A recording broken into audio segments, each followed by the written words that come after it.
வெற்றிலை வராகி தாயின் வெற்றி வாக்கு இது. என் தங்கமே, இன்னும் ஒரு சில தினங்களில் நீயே நம்ப முடியாத பேரதிர்ஷ்டம் உன்னை தேடி வரப்போகிறது. இனி உன் வாழ்வில் பணத்தை எண்ண நேரம் இருக்காது குழந்தையே. அந்த அளவிற்கு பணம் கொட்டோ கொட்டென கொட்டப்போகிறது. நீ போகும் வழியில் சில முட்கள் இருக்கும். நீ என்னதான் கவனமாக நடந்தாலும் சில முட்கள் உன்னை காயப்படுத்தும், வலியை உண்டாக்கும். அந்த வலியை தூக்கி எறிந்து பயணித்தால் இறுதியில் மலர்கள் நிறைந்த செம்மையான பாதையில் உன் வாழ்க்கையின் பயணம் இருக்கும். உன் வாழ்வில் நிகழ்வது எதுவானாலும் அதை ஏற்றுக்கொள். ஏனென்றால் நீ கருவாகும் போதே அது தீர்மானிக்கப்பட்டது. உனக்கான நேரம் வரும் வரை பொறுமையாக இரு. மனம் என்பது தூய்மையானதாக இருந்தால் எதை கண்டும் பயப்பட தேவையிருக்காது. கவலைப்படுவதால் மனதின் ஆற்றலும் உயிரின் சக்தியும் வீணாகிறது. எதிலும் அளவறிந்து வாழ பழகினால் சிக்கலுக்கு இடம் இருக்காதுதானே. எதுவும் நிலையில்லாத இந்த பிரபஞ்சத்தில் உன் கவலைகளும் கூட நிரந்தரமில்லை. காலத்தோடு கரைந்து போகும் கவலைகளை நினைத்து விலை மதிப்பற்ற நேரத்தை வீணாக்காதே. கோடிகள் கொட்டி கொடுத்தாலும் ஓடும் காலத்தை நிறுத்த முடியாது. காலம் இங்கு யாருக்காகவும் காத்திருப்பது இல்லை என் தங்கமே. எவ்வளவு கவலைப்பட்டாலும் கடந்த காலத்தை மாற்ற முடியாது. நடந்து முடிந்ததை நினைக்காமல் நடக்கப் போவதை பார். ஓடிக்கொண்டு இருக்கும் உன் வாழ்வின் இன்று என்ற பொக்கிஷம் இப்போது உன் கைகளில் உள்ளது. அதை வாழ்ந்து தீர்த்து விடு. உண்மையையே பேசு. பிறருக்கு தீமை செய்யும் உண்மையை பேசாதே. பிறருக்கு எது நன்மையோ அதையே பேசு. பிறரை இனிமைப்படுத்த பொய் பேசாதே. இதுதான் தர்மம். நிச்சயமற்ற தன்மை ஒரு மிகப்பெரிய பரிசாக இருக்கலாம். அது நம்மை பிரம்மாண்டமான நம் குணத்தை செம்மைப்படுத்துகிறது. நம் நம்பிக்கையை பலப்படுத்துகிறது. தழுவிக்கொள். நம்மையோ அல்லது நமது திறமைகளையோ குறைத்து மதிப்பிடாதே. பிழைகள் நாம் இருக்கும் இடத்திலிருந்து நாம் இருக்க விரும்பும் இடத்திற்கு அழைத்துச் செல்லும் படிக்கற்கள். வேதனையையும் துன்பத்தையும் வெல்லும் ஆற்றல் நம்மிடம் உள்ளது. உயிரோடு இருப்பதன் அர்த்தம் இதுதான் என் தங்கமே. நம் வாழ்க்கையில் விஷயங்கள் சேராத போது கழிக்கத் தொடங்கு. உன் தற்போதைய வாழ்க்கையிலும் அதற்கு பிறகும் தெய்வீக பிரசன்னத்தால் நீ ஆசிர்வதிக்கப்படுவாய். எதற்கும் அஞ்சாதே. நான் உன்னோடு தானே இருக்கிறேன். ஒவ்வொரு நொடியும் நீ நிம்மதியோடும் சந்தோஷத்தோடும் வாழ்வாய். அதற்கு நான் பொறுப்பு. உனக்கு எல்லா சூழ்நிலைகளிலும் நான் துணை நிற்பேன். இனி நடப்பதெல்லாம் நல்லதாகவே நடக்கும். ஒன்றை மட்டும் புரிந்து கொள். நீ வேண்டுவதையெல்லாம் நான் உனக்கு தருவது கிடையாது. உன்னுடைய கர்ம பலன்களை பொறுத்தே உன் செயல்களில் வெற்றியும் தோல்வியும் அமையும். எல்லாம் விதிப்படி என்று நாம் கூறுவதும் இதைத்தான். ஆனால் மற்றவர்களுக்கும் என்னிடம் சரணடைந்தவர்களுக்கும் இங்குதான் வித்தியாசம் உள்ளது. என்னுடைய பாதுகாப்பில் நீ இருக்கும்போது கர்மா வலுவிழந்து போகிறது. ஒன்றை எப்போதும் நினைவில் கொள். உன்னுடைய காரியங்கள் என்னுடைய அருளால் சரியான நேரத்தில் நல்லபடியாக நடக்கும். உனக்கு நடப்பவையெல்லாமே மறைந்து வேலை செய்யும் கர்ம வினைகளின் வானலாவிய ஓட்டம். நான் செய்பவனும் அல்ல, செய்ய வைப்பவரும் அல்ல. இதை நீ உறுதியாக அறிந்து கொள். ஆனாலும் செய்யக்கூடிய சக்தி என் வாயிற்படியில் படுத்து கிடக்கிறது. எவன் தன்னுடைய அகங்காரத்தை அழித்துவிட்டு நன்றி நிறைந்த மனதோடு என் மீது தன் பாரத்தை போடுகிறானோ அவனுடைய படகு கரை சேர்ந்துவிடும். மாயையும் அதன் செயல்பாடுகளும் இருந்தால் இருக்கட்டும். மாயை என் பாதங்களில் சரணடைந்து என் ஆதீனத்திலேயே இருக்கும். என்னை எப்போதும் வணங்கும் என் அன்பு குழந்தையின் அருகில் கூட மாயை வராது.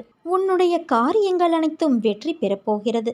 உன் துயரங்கள், வியாதிகள், கடன் சுமைகள் அனைத்தும் உன்னை விட்டு விலகப் போகிறது. கூடிய விரைவில் நீ விரும்பும் எண்ணங்கள் நிறைவேறும் என் தங்கமே. செல்வம் பெருகும்.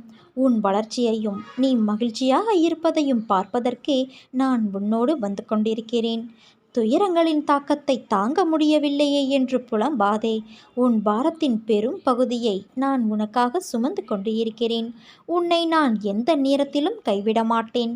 உனக்காக நிழலாக என்றும் நீ செல்லும் இடமெல்லாம் ஏதாவது ஒரு ரூபத்தில் உன்னோடு நான் இருப்பேன். மனதையும் வாக்கையும் செயலையும் ஒருமுகப்படுத்தி நேர்மையாகவும் உள்ளபூர்வமாகவும் செயல்படுத்த பழகிக்கொள். அவ்வாறு நீ உன் வாழ்வில் செயல்பட துவங்கினால் உன்னுடைய துக்கங்கள் அனைத்தும் ஒரு முடிவுக்கு வரும். அனைத்து துன்பங்களும் விலகும். உன் வாழ்க்கையில் என்ன நடந்தாலும் அது உன் நன்மைக்காக மட்டுமே நான் நடத்துகிறேன் என்பதை நம்பு. என் குழந்தையாகிய நீ எதற்கும் பயப்படக்கூடாது. எல்லாம் நீ விரும்பியது போல நல்லதாகவே நடக்கும். இது உன் அம்மாவாக அப்பாவாக இருக்கும் என்னுடைய சத்திய வாக்கு. எல்லா மங்களங்களும் உனக்கு விளையும் என் தங்கமே. எந்த ஒரு சூழ்நிலையிலும் கவலை கொள்ளாதே. உனக்கு நான் எப்போதும் எந்த ஒரு ரூபத்திலும் துணையாக இருந்து கொண்டே இருப்பேன். நீ என்னை சார்ந்தவன், என்னை மட்டுமே சார்ந்தவன். ஒவ்வொரு அடியிலும் நான் உன்னை கவனித்து கொள்ள வேண்டி இருக்கிறது. உனக்கு என்ன நேரும் என்பதை நான் மட்டுமே அறிவேன். உன்னை கரையேற்றும் பொறுப்பை நான் தான் வகிக்க வேண்டும். என்னை விட்டால் உனக்கு வேறு யார் இருக்கிறார் சொல்? என்னிடம் நீ எதிர்பார்க்கின்ற வாழ்க்கையை ஒருபோதும் கேட்காதே. அதற்கு பதிலாக உனக்கு பிடித்த வாழ்க்கையை தாருங்கள் என்று என்னிடம் கேட்டுப்பார். அங்கே கிடைக்கும் நீ எதிர்பார்த்ததை விட அதிகமாக சந்தோஷம், நிம்மதியும் நிறைந்த வாழ்வு உனக்கு கிடைக்கும். முதலில் நீ பொறாமையை வென்றுவிடு. நீ வெறுப்பு வைத்துள்ள மனிதர்கள் வளம் பெற்றால் உனக்கு என்ன நஷ்டம் ஏற்பட்டுவிட்டது? ஆனால் நீயோ இந்த விதத்தில் சிந்திப்பது கிடையாது. கேடு செய்த அவர்களுக்கு மட்டும் நல்லதாகவே நடக்கிறது என்று ஏன் பொறாமை கொள்கிறாய்? அவனுடைய கர்ம பலன்களால் அது அவனுக்கு கிட்டியது.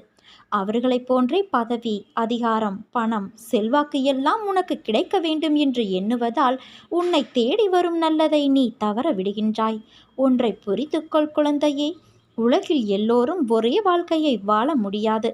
அவரவருடைய கர்ம வினைகளின்படி அது மாறுபடும். அதே சமயம் உனக்கான நல்லதை யாராலும் தடுக்க முடியாது. இவ்வுலகில் நிறைய பேர் உன்னை விட மிகவும் துயரங்களை அனுபவித்து வருகின்றனர். இருப்பதை வைத்து நீ மகிழ்ச்சி கொள். உனக்கு நலம் கிட்டும். நாமும் பாக்கியசாலிகள். நாமும் நலம் பெறுவோம். பெறுவதற்கு முயற்சி மேற்கொள்வோம் என்ற எண்ணத்தை நீ வளர்த்து கொள்ள வேண்டும். எதையாவது ஒன்றை நீ இழந்தால் அதைவிட சிறந்த ஒன்று உன்னை வந்து சேரும். நீ இழந்தது உனக்கு நல்லதல்ல என்பதை காலம் நிச்சயம் ஒரு நாள் உனக்கு காட்டித்தரும். நம்பிக்கையோடு காத்திரு. மனதை அமைதியாக வைத்து கொள்ள பழகு.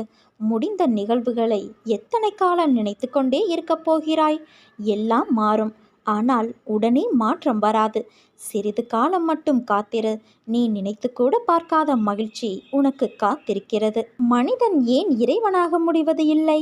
நம்முடைய மேதைத்தனம், சாஸ்திர ஞானம், பிரசங்கம் போன்றவை ஆத்மாவை பற்றியும் அதனுடைய இயல்பை பற்றியும் நமக்கு நன்றாக போதிப்பதால் நாம் அதை பற்றி அறிந்து கொள்கிறோம்.